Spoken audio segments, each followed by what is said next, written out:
Regular manner से नहीं हो रही, क्योंकि अपर मोटर न्यूरॉन जिसको हमने फादर के तौर पे एक्सेप्ट किया वो लीजन में। ठीक है, तो ये फीचर्स होंगे इस तरीके से। फिर अब अगर अपर मोटर न्यूरॉन सही है और अगर lower motor neuron which is located in the anterior horn of the spinal cord, अगर ये डैमेज होता है तो फादर जितना भी ऑर्डर देगा नीचे ऑर्डर रिसीव करने वाला सन नहीं होगा, तो वो इन मसल्स को इनको कोई भी ऑर्डर नहीं दे सकेगा। तो इसमें जो पैरालिसिस होगी वो फ्लैसिड पैरालिसिस होगी। जब फ्लैसिड पैरालिसिस है, मूवमेंट नहीं है, तो उसकी वजह से मसल काम नहीं करते तो एट्रोफी में जाते हैं और टेंडन रिफ्लेक्सेस भी पॉजिटिव नहीं होंगे। ठीक, तो अब आते हैं किस पे, तो पीछे मैंने क्या बताया यहाँ पे, ये अपर मोटर न्यूरॉन है लोअर मोटर न्यूरॉन के बारे में कि भाई वो कहाँ पे उनकी लीजन से, और वो उनकी पहला लोकेशन का सवाल है। अपर motor neuron is located in the precentral gyrus area 4 in frontal lobe, and while the lower motor neuron is located in the anterior horn of the spinal cord. ठीक है, अच्छा अब आते हैं किसमें, लोअर मोटर न्यूरॉन, ये वाला। ये ओनली न्यूरॉन वो हैं जो कि इनर्वेट कर रहे हैं किसको, स्केलेटल मसल फाइबर्स को। ठीक है, फाइनल जो कॉमन पाथवे उनका ऑर्डर देने वाला था वो ये है। ठीक है, तो ये फाइनल लिंक है between the CNS and the skeletal muscle. Axons are located both in the cranial. अच्छा, अब ये लोअर मोटर न्यूरॉन के आपने क्रेनियल नर्व्स पढ़ी हैं, आपने देखा होगा क्रेनियल हाइपोग्लोसल नर्व जो टंग को कंट्रोल कर रही है, और ऑक्यूलोमोटर नर्व, एब्ड्यूसेंट नर्व, ये सारी आई को कंट्रोल कर रही होती है, आई की मसल्स की मूवमेंट करा रही होती है। इनमें भी हम जरूरी नहीं है कि स्पाइनल कॉर्ड में ही लोअर मोटर न्यूरॉन की लोकेशन हो। ऐसी क्रेनियल नर्व्स जो eyes, tongue, chewing, सॉलोइंग and vocalisation में यूज हो रही हैं, उनका फंक्शन उनसे रिलेटेड है, तो लोअर मोटर न्यूरॉन की लोकेशन उनमें भी होगी।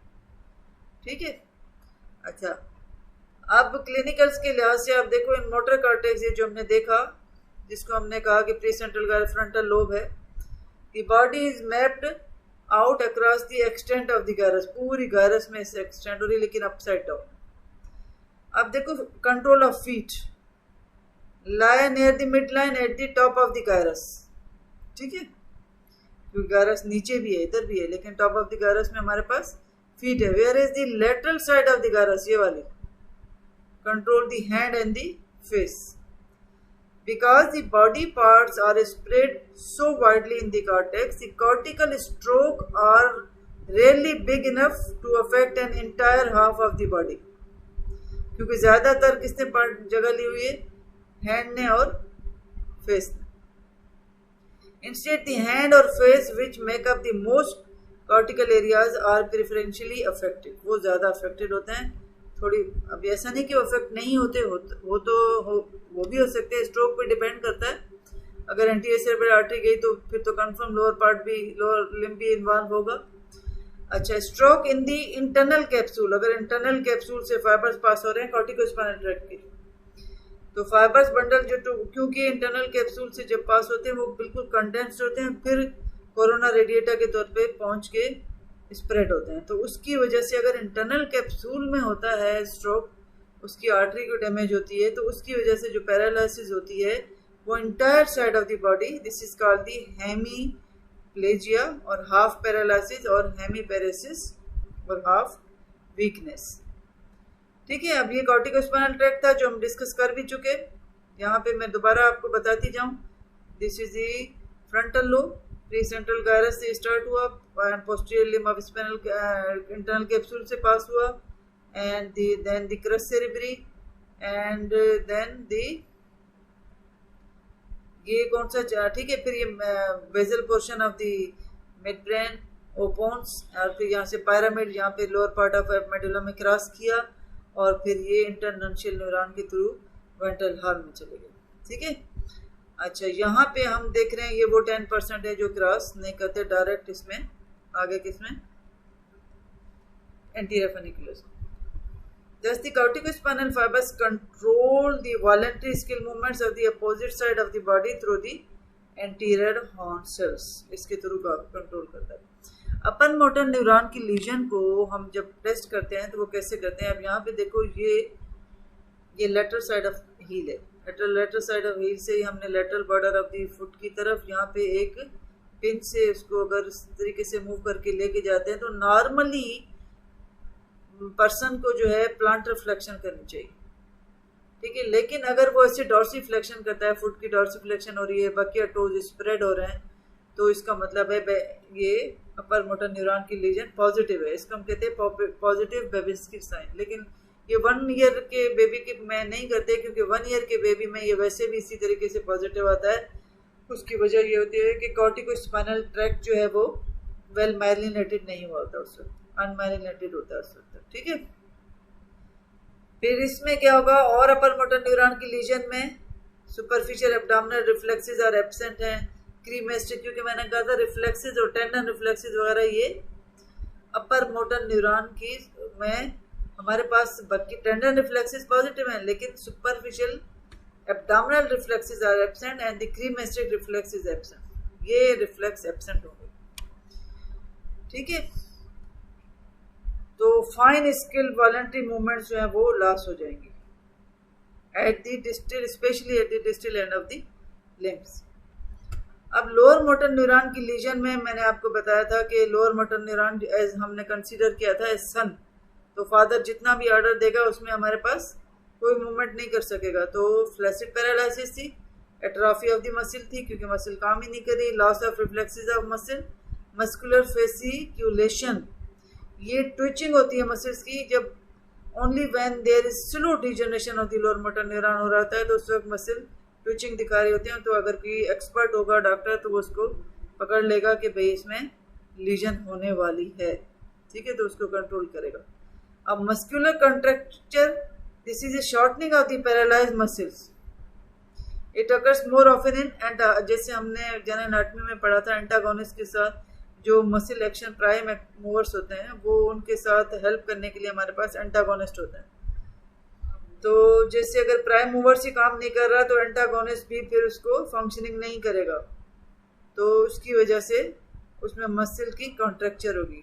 तो shortening of the paralysed muscle, it occurs more often in the antagonist muscle whose action is no longer opposed by the paralysed muscle, क्योंकि उसकी जो मसल है जिसकी वजह से वो एंटागोनिस्ट एक्ट करता है वो पैरालाइज हो चुकी है। फिर ये कुछ डेफिनेशंस हैं जो आपको आने चाहिए types of paralysis. Hemiplegia, hemi पूरी हाफ बॉडी एक साइड की, one side of the body and includes the upper limb, side of the trunk and the lower limb paralyse हो गया। Monoplegia, this is the monoplegia, paralysis of only one limb. अच्छा, diplegia, ये दोनों देखो paralysis of 2 corresponding limbs, या दोनों upper limb की इस तरह होगा, ये दोनों लोअर लिम्ब का होगा, ठीक है। अच्छा, लेग्स का। फिर पैराप्लेजिया में तो हमारे पास क्या है, लोअर लिम्ब दोनों जाएंगे, और क्वाड्री में चारों लिम्ब्स जाएंगे पूरी बॉडी, ठीक है। अच्छा, ये फीचर्स अलग से ही बताएं। अपर मोटर न्यूरॉन की लीजन होगी तो क्या होगा, स्पास्टिक पैरालिसिस, मसल की स्टिफनेस हुई है, hyperreflexia, Babinski sign present, increase muscular tone, muscle weakness and disuse atrophy.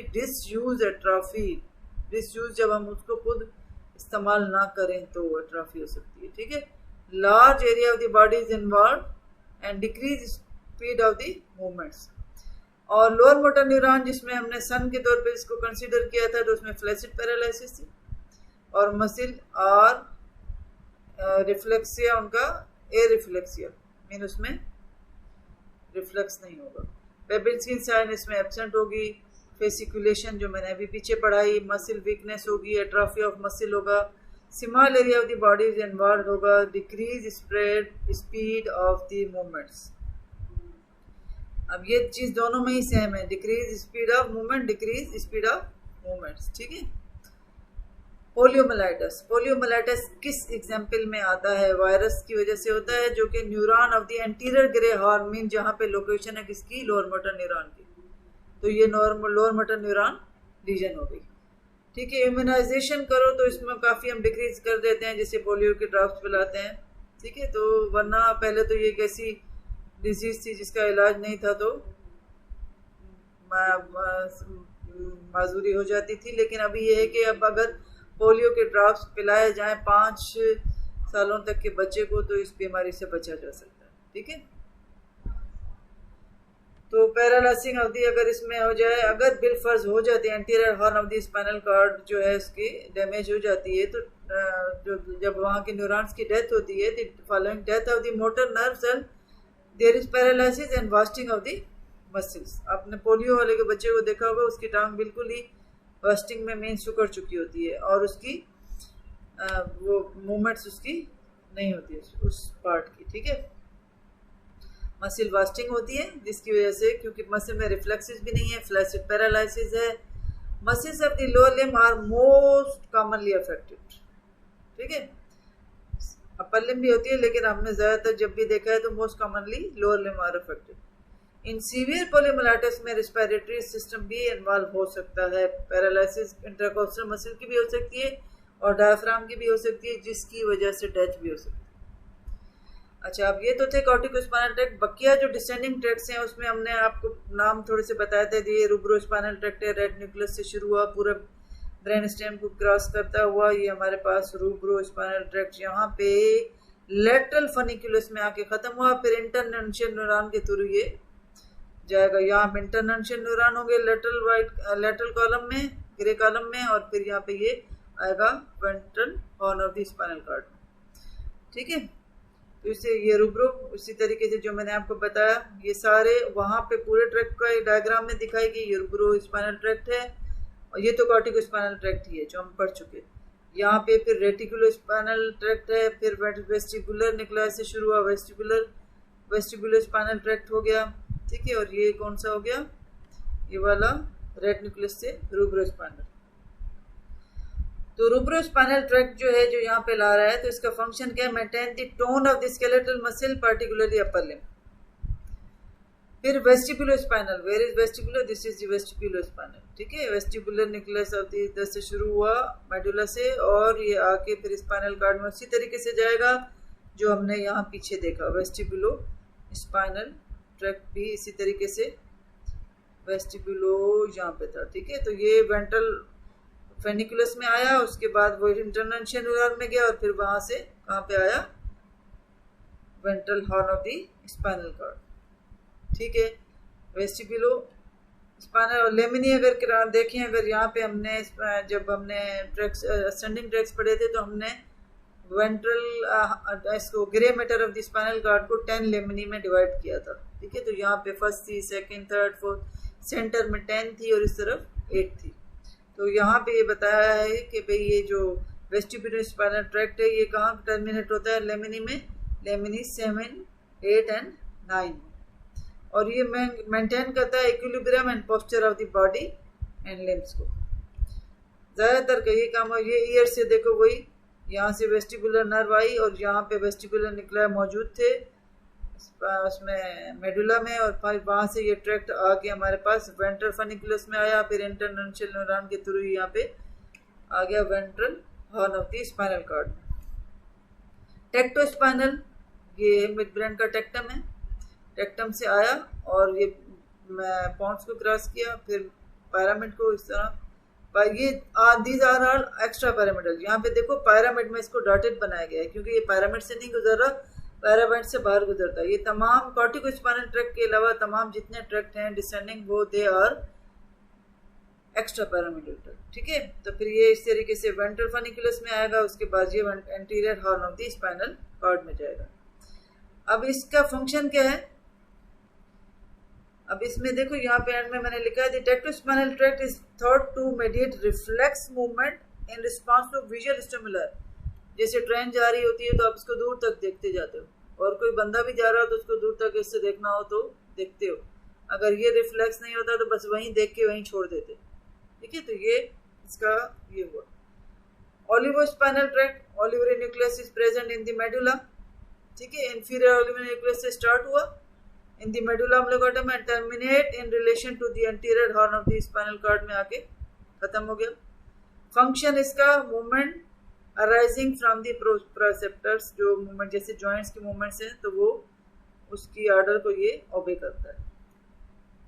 Reticulo spinal tract, reticular system पूरे ब्रेन स्टेम में था, पोन्स में भी, मेडुला में भी और मिड ब्रेन में भी, ठीक है। तो रेटिकुलर स्पाइनल ट्रैक्ट जो है ओरिजिनेट होता है रेटिकुलर सिस्टम से ही, reticular formation in the brain stem and descend into the spinal cord, वही जाएगा, खत्म वहीं पे ही होगा। Lower motor neuron is located in the anterior horn of the spinal cord, वहां पे खत्म हुआ, ठीक है।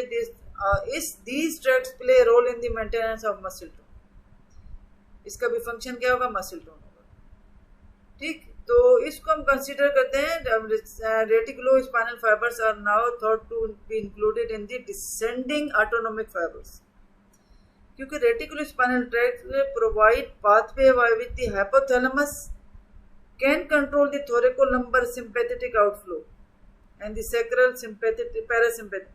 थोरैकोलम्बर में हमने जब सिंपैथेटिक और पैरासिम्पैथेटिक सिस्टम पढ़ते हैं तो सिंपैथेटिक का दूसरा नाम था थोरैकोलम्बर और पैरासिम्पैथेटिक को हम क्या कहते थे, क्रेनियोसैक्रल।